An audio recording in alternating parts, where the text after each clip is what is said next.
Justice Bandial के दौर में एक 3 रुकनी बेंच बड़ा मशहूर बेंच हो गया था। 3 रुकनी बेंच होता था।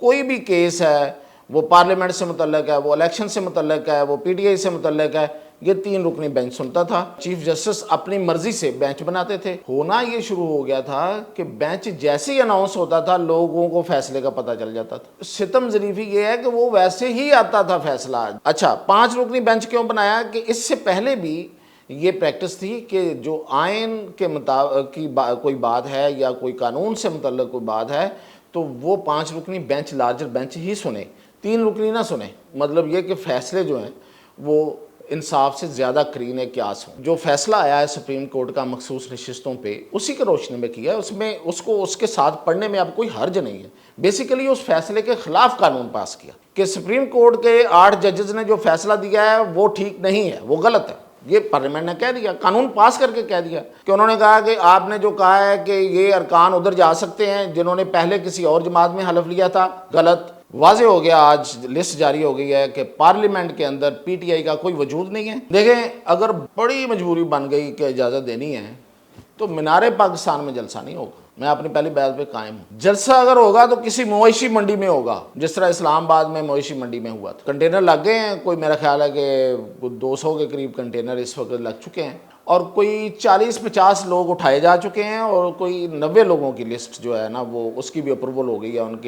उनकी गिरफ्तारी के वारंट भी अप्रूव हो गए। नाजरीन, आज हम बात कर रहे हैं कि लाहौर में पीटीआई ने जो जलसा करने का ऐलान किया हुआ है बड़े तबले जंग के साथ, वो हो भी पाएगा मीनारे पाकिस्तान पर या नहीं। और ये कि जो मैंने कल कहा था कि बड़ी लड़ाई शुरू हो गई है, स्पीकर ने ख़त लिख दिया है और सुप्रीम कोर्ट के फ़ैसले के सामने खड़े हो गए हैं दीवार बनकर स्पीकर कौमी असम्बली, और साथ ही पंजाब असम्बली से भी स्पीकर ने लेटर लिखा है और उधर से खैबर पख्तूनख्वा के स्पीकर ने भी एक ख़त लिखा है। तो इन 3 खतूत में फ़र्क क्या और उसके नतीजे में हुआ क्या, होगा क्या, और एक आज आर्डिनेंस भी आ गया है, तो इन पर बात करते हैं। सबसे पहले तो हम देखते हैं कि आज का आर्डिनेंस जो है, याद होगा आपको कि हुकूमत ने एक कानून बनाया था, supreme court practice and procedures act. अच्छा, इसकी ज़रूरत उस वक्त इसलिए पेश आई थी, थोड़ा सा बैकग्राउंड देता हूँ कि जस्टिस बंदियाल के दौर में एक 3 रुकनी बेंच बड़ा मशहूर बेंच हो गया था। जस्टिस अताब बंदियाल चीफ जस्टिस के तौर पे उसको हेड करते थे। जस्टिस एजाजुल एहसन जो कि रिज़ाइन कर गए हैं वो उनके साथ बैठते थे। जस्टिस मुज़ाहिर अली अकबर नकवी वो भी रिज़ाइन कर गए हैं अंडर एलिगेशंस, वो साथ बैठते। 3 रुकनी बेंच होता था। कोई भी केस है, वो पार्लियामेंट से मुतल्लक है, वो इलेक्शन से मुतल्लक है, वो पीटीआई से मुतल्लक है, ये 3 रुकनी बेंच सुनता था और चीफ जस्टिस अपनी मर्ज़ी से बेंच बनाते थे। कोई और भी बेंच जो बनाते थे अपनी मर्ज़ी से, अकेला बंदा चीफ जस्टिस का इख्तियार था और वो बेंच बना देते थे उस बेंच। अच्छा, होना ये शुरू हो गया था कि बेंच जैसे ही अनाउंस होता था लोगों को फैसले का पता चल जाता था। बताना शुरू कर देते थे लोग एक दूसरे को कि ये फैसला आएगा। अच्छा, फिर ये कि सितम ज़रीफ़ी ये है कि वो वैसे ही आता था फैसला, जो ज़बान ज़द आम होता था वैसा फैसला आ जाता था। तो इस पे बड़े मतलब ये है कि कान खड़े हुए कि ये क्या तरीक़ाकार है। एक मखसूस किस्म के जज जो हैं, जो जिनकी अपना एक लाइक माइंडेड हैं, जो एक माइंडसेट से ताल्लुक़ रखते हैं, वो बैठते हैं और किसी भी इशू पे फैसला दे देते हैं। तो ये जो हेजमनी थी चीफ जस्टिस की, उसको तोड़ने के लिए एक कानून लाया गया। पार्लियामेंट का काम है, पार्लियामेंट ने कानून बनाया कि जी हम प्रैक्टिस एंड प्रोसीजर में तब्दीली कर रहे हैं और ख़्याल ये है कि 3 जज जो हैं उनकी एक कमेटी बनाई जाए और वो फैसले किया करे। अच्छा, अब 3 जजेस इस तरह से, chief justice of Pakistan, senior puisne जज यानी कि second to the chief justice and third in seniority, 3 जज जो हैं 1, 2, 3 वो बैठे और वो फैसला करेंगे कौन सा केस किस वक्त लगाना है, किस बेंच के सामने लगना चाहिए।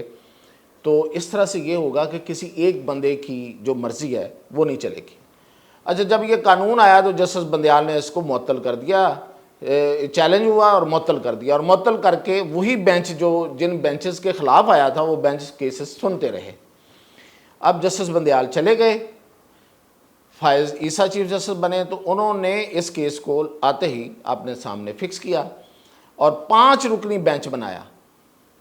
अच्छा, 5 रुकनी बेंच क्यों बनाया कि इससे पहले भी ये प्रैक्टिस थी कि जो आइन के मुताबिक की कोई बात है या कोई कानून से मुतल्लिक़ कोई बात है तो वो 5 रुकनी बेंच, लार्जर बेंच ही सुने, 3 रुकनी ना सुने।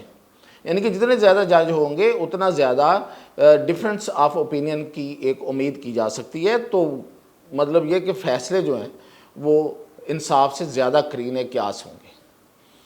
अच्छा, अब उन्होंने सुना और उन्होंने कहा कि देखें, ये जो मुअत्तल किया गया था ये गलत था। ये मैं आपको मेजॉरिटी फ़ैसला बता रहा हूँ, उसमें कहा गया कोई कानून होता है या नहीं होता, मुअत्तल नहीं हो सकता। तो अच्छा, एक बात ये है, एक इस फैसले में ये 5 रुकनी बेंच का अक्सरियती फ़ैसला था और उसमें ये कह दिया गया कि कोई फ़ैसला मुअत्तल नहीं हो सकता, नंबर 1। दूसरी बात यह है कि अगर कोई कानून और आइन का मसला होगा तो 5 रुकनी बेंच सुनेगा। नंबर 3 कि कानून पार्लियामेंट के हर फैसले को जो आइन से कंट्राडिक्ट ना हो ख़त्म नहीं किया जा सकता। अच्छा, इसी तरह का एक नोट मौजूदा जो सीनियर प्योने जज हैं जो आगे चीफ जस्टिस बनने जा रहे हैं, जस्टिस मंसूर अली शाह, वो नैब तरमीम के हवाले से जो जस्टिस बंदयाल का फ़ैसला था उस वक्त वो इख्तलाफी नोट में ये कह चुके हैं कि जो सुप्रीम कोर्ट है, पार्लियामेंट है, वो सुप्रीम है। अगर वो कोई कानून बनाती है तो उसको हम स्ट्राइक डाउन नहीं कर सकते अनटिल एंड अनलेस कि वो कॉन्स्टिट्यूशन से कंट्राडिक्ट कर रही हो, वो कानून कर रहा हो या वो एक्ट कर रहा हो। तो देखें, अब ये बेंच पूरे का पूरा ये कह चुका है, जस्टिस मंसूर अली शाह खुद ये कह चुके हैं। तो इसलिए ये जो बन रहे हैं अब कवानीन, अब मैं इसलिए ये बैकग्राउंड देना चाह रहा था कि अगली बात आपको पता चल जाए कि जो फिर बाद में मौजूदा असम्बली ने ये कानून पास किया इलेक्शन एक्ट में तरमीम करके कि जो फ़ैसला आया है सुप्रीम कोर्ट का मखसूस नशिस्तों पे, उसी के रोशनी में किया है। उसमें उसको उसके साथ पढ़ने में अब कोई हर्ज नहीं है। बेसिकली उस फैसले के ख़िलाफ़ कानून पास किया कि सुप्रीम कोर्ट के 8 जजेस ने जो फ़ैसला दिया है वो ठीक नहीं है, वो गलत है। ये पार्लियामेंट ने कह दिया, कानून पास करके कह दिया। अब ये मुझे कहने में क्या आ रहा है कि उन्होंने कहा कि आपने जो कहा है कि ये अरकान उधर जा सकते हैं जिन्होंने पहले किसी और जमात में हलफ लिया था, गलत, इसलिए कि फ्लोर क्रॉसिंग होगी। जिस बंदे ने एक जगह पे सर्टिफिकेट दे दिया हुआ है और उसको दूसरी तरफ नहीं ले जाया जा सकता, आपने कहा, गलत। नंबर 3, अगर कोई बंदा अपने आप को किसी पार्टी के साथ अफिलिएट नहीं जिसने किया, उसको किसी पार्टी में नहीं भेजा जा सकता, आपने कहा भेजा जा सकता है, गलत। और नंबर 3 कि मखसूस नशिस्तें जो जिसको मिल चुकी, जो पार्टी जीतने के बाद जीतने से पहले, इलेक्शन में जाने से पहले अगर वो लिस्ट किसी ने जमा नहीं कराई, उस पार्टी को नशिस्तें नहीं मिल सकती। आपने कहा मिल सकती हैं, सुप्रीम कोर्ट ने, तो आपने कहा आपका कहा हुआ गलत, इसलिए ये कानून हम ये लेके आए हैं। और अब ये चीज़ें सबसे पहले सारी मौजूद थी कानून में, सुप्रीम कोर्ट को पता था ये सारी चीज़ें मौजूद हैं। सुप्रीम कोर्ट ने इसके बावजूद माजी में जाके फैसला दिया। तो उन्होंने कहा कि अगर आप माजी में जाके फैसला दे सकते हैं तो हम माजी में जाके कानून बना रहे हैं। तो उन्होंने भी एक कानून बनाया सुप्रीम कोर्ट के मुकाबले में, उस फैसले के बिल्कुल उस फैसले को कंट्राडिक्ट किया, उसको उसका मुकाबले में कानून बनाया और उसको माजी में जाके नाफिज कर दिया। और आज ये पोजीशन है कि सुप्रीम कोर्ट का फैसला कहीं एग्जिस्ट नहीं कर रहा। अब वो गो के वो मुख्तसर फैसला आया हुआ है, तफसीली फैसला अभी आना है, वो आए ना आए एक ही बात है। और अब अगर इस कानून पे कोई किसी किस्म की स्ट्राइक डाउन करने की कोशिश की गई तो फिर वो जो फैसला है 5 रुकनी बेंच का और वो जो जस्टिस मंसूर अली शाह का नोट है वो किधर जाएगा, जिसमें कहा गया था कि पार्लियामेंट इज सुप्रीम, तो वो सुप्रीम है। वो पहले अगर सुप्रीम थी तो आज भी वो सुप्रीम है। पार्लियामेंट का तो तब्दील नहीं होती ना, जो एक बात है वो तो फिर दूसरी दफ़ा तो नहीं की जा सकती। तो इसलिए ये कानून अब मौजूद है और उसके नतीजे में वाज़े हो गया, आज लिस्ट जारी हो गई है कि पार्लियामेंट के अंदर पीटीआई का कोई वजूद नहीं है और सुन्नी इत्तेहाद है और उसके लोगों की तादाद इतनी है, लेकिन उनको मखसूस नशिस्तें नहीं मिलेंगी क्योंकि उन्होंने अप्लाई नहीं किया था, दरख्वास्त नहीं दी हुई पहले से। और मखसूस नशिस्तें जो थीं वो उसी तरह जो बाकी रह गई थी, जो इनकी हैं, जो इनको मिलनी थी, इनकी हैं नहीं, इनको मिलनी थी, वो बाकियों को तकसीम हो चुकी हैं, वो उसी तरह तकसीम रहेंगी। तो इस वक्त आज की जो लिस्ट जारी हुई है कौमी असम्बली के सेक्रेटेरिएट से, उसके मुताबिक हुकूमत के पास 2/3 मेजॉरिटी है। अब मौलाना की भी ज़रूरत नहीं है हुकूमत को कोई भी कानून साजी या आइन साजी या आइनी तरमीम करने के लिए। तो ये सबसे बड़ी आज की जो थी वो ये डेवलपमेंट थी। और supreme court procedure and practice act में तब्दीली करके एक आर्डिनेंस जारी कर दिया गया है। अब उसका मकसद क्या था वो भी बता देता हूँ। चीफ जस्टिस जो हैं वो, और जस्टिस मंसूर अली शाह और जस्टिस मुनीब, ये थे 3 बंदे, 3 जज जो ये फैसला करते थे कि कौन सा बेंच होगा और कौन सा केस पहले सुना जाएगा और कौन सा बाद में सुना जाएगा। अब जस्टिस मुनीब साहब जो हैं उन्होंने कुछ अपना माइंड यूज़ करना शुरू कर दिया। जस्टिस मंसूर अली शाह कुछ दरमियान में आ गए हुए हैं, लेकिन जस्टिस मुनीब उसी जगह पे मौजूद हैं जहां वो पहले थे। तो फिर हुकूमत ने सोचा कि नहीं, ऐसे नहीं काम चलेगा। उन्होंने उसमें आर्डिनेंस ला के तब्दीली कर दी है। जाहिर है कि वो 90 दिन के बाद फिर ये कानून भी पास करा लेंगे, वो कानून बन जाएगा। वो ये है कि चीफ जस्टिस जो कमेटी है 3 रुकनी, उसमें तब्दीली कर सकते हैं। रहेगा 3 रुकनी, लेकिन तब्दीली कर सकते हैं। प्योने जज तो रहेंगे, मतलब जो सबसे सीनियर मोस्ट है वो तो उस कमेटी में रहेंगे। 2 हो गए, ये तो 2 रहेंगे, चीफ जस्टिस एंड सीनियर प्योने जज। उसके बाद जो तीसरा जज होगा वो कोई और भी लिया जा सकता है। कोई ज़रूरी नहीं है कि तीसरे नंबर पे आने वाला लिया जाए। वो जस्टिस इरफान सादत भी हो सकते हैं और वो कोई और हो सकता है। तो वो मिलके फ़ैसले करेंगे, तो उसके मुताबिक फ़ैसला होगा। अब ये नहीं होगा कि जस्टिस मुनीब चाहेंगे तो होगा, नहीं चाहेंगे तो नहीं होगा। तो ये उन्होंने कर दिया। अब आ जाते हैं हम जलसे पे। देखें जी, जलसा मुझे तो होता हुआ नज़र नहीं आ रहा। बहुत शुरू में मैंने फ़ैसला दे दिया इसलिए कि पीटीआई ने दरख्वास्त दी नहीं थी डीसी को, वो चले गए सीधे हाई कोर्ट। हाई कोर्ट ने उस पर लार्जर बेंच बना दिया। आज लार्जर बेंच ने समाअत की और उन्होंने कहा कि अभी दरख्वास्त दें आप डीसी को। तो कोर्ट में ही दरख्वास्त दी गई। अब डीसी को हाई कोर्ट के बेंच ने ये कहा है कि भाई आज 5 बजे तक फैसला कर दें, कानून के मुताबिक फ़ैसला कर दें। अब डीसी ने कानून के मुताबिक फ़ैसला करना है, तो क्या करेगा? आपका क्या ख्याल है? क्या लाहौर में जलसा होने दिया जाएगा? देखें, अगर बड़ी मजबूरी बन गई कि इजाज़त देनी है, तो मीनार पाकिस्तान में जलसा नहीं होगा। मैं अपनी पहली बात पे कायम हूँ। जलसा अगर होगा तो किसी मवेशी मंडी में होगा, जिस तरह इस्लामाबाद में मवेशी मंडी में हुआ था। और वो एक है काना के पास, कसूर की तरफ जाते हुए।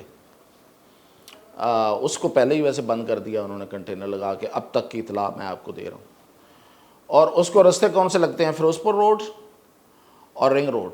रिंग रोड लिंक करती है मोटरवे के साथ।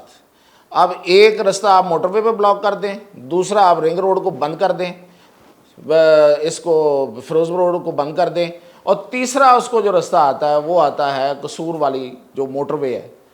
तो वो तो उधर से आने वालों के लिए है ना, तो पेशावर से आने वालों के लिए और सेंट्रल पंजाब और इस तरफ के पंजाब से आने वालों के लिए तो रास्ते बंद। ये 2 रास्ते बंद और बंद, सब बंद।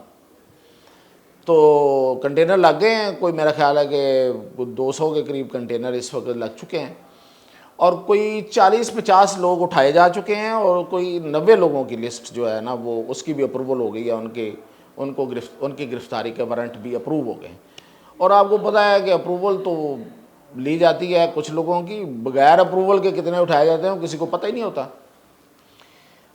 तो बंदे इधर उधर से उठा के यहाँ तो एक खौफ और टेरर होगा, रास्ते बंद होंगे, डीसी जो है वो नोटिफाई नहीं करेगा, और अगर कोई बहुत मजबूरी हुई तो काना की मवेशी मंडी का नोटिफाई कर दिया जाएगा।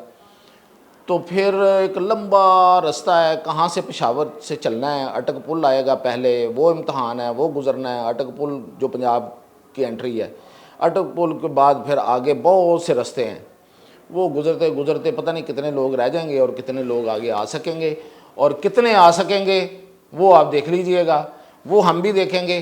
लेकिन ये है कि अब तक की सूरत हाल ये है। आज था जुमा, आज अदालत ने ऑर्डर दिया, डीसी के पास को कहा 5 बजे का टाइम है, 5 बजे के बाद तो अदालत नहीं लगती। कल हफ्ते को रोज़ भी ये बेंच नहीं बैठेगा अब तक के शेड्यूल के मुताबिक, और हफ्ते को वैसे भी हाई कोर्ट का बड़ा ज़रूरी है, एक आध बेंच होता है, जज बैठा होता है, बाकी तो बेंच लगते ही नहीं है। पीर को जाके ये केस सुना जा सकता है। अब ये अदालत रात को खुलेगी, कल खुलेगी छुट्टी के रोज़, ये नहीं पता, लेकिन मंडे को जाके खुलेगी। उस वक्त तक जलसे की तारीख गुजर चुकी होगी, तो नतीजा अखज़ करना कोई ज़्यादा मुश्किल नहीं है। लेकिन देखते हैं कि इसके बावजूद फिर पीटीआई वाले जो हैं वो क्या कर दिखाते हैं, ये अब पीटीआई वालों पे है। तो बाकी अपडेट इंशाल्लाह कल।